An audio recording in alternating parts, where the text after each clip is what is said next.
In this video, we'll be discussing the three main abstractions in Spark's machine learning library. That's transformers, estimators, and pipelines. We'll be transforming data using a transformer. We'll also be training an estimator, and we'll be wrapping all of these together within a pipeline.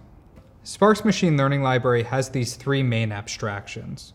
A transformer implements a .transform method.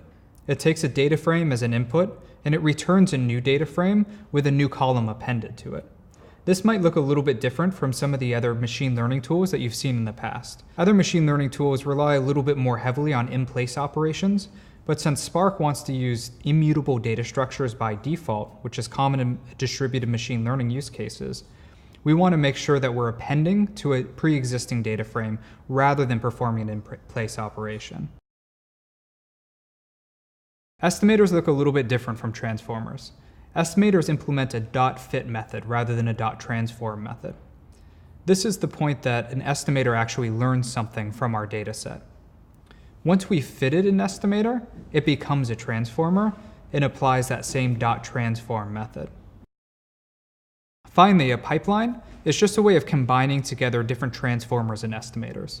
So if we have a more complex featurization pipeline, we can work with it with a little bit more ease. Let's take a look at how transformers work. Let's apply the transformer binarizer. Binarizer allows us to return a 1 if a value is above a certain threshold or a 0 otherwise. In this case, we're going to be importing this from pyspark.ml.feature, which is a package that provides a bunch of different functionality for featurizing our data.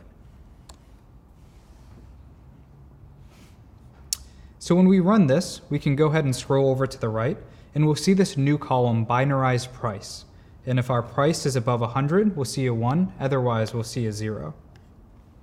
So you can see that the way that we implemented this is first by creating this object binarizer, and then we transformed Airbnb DF using that.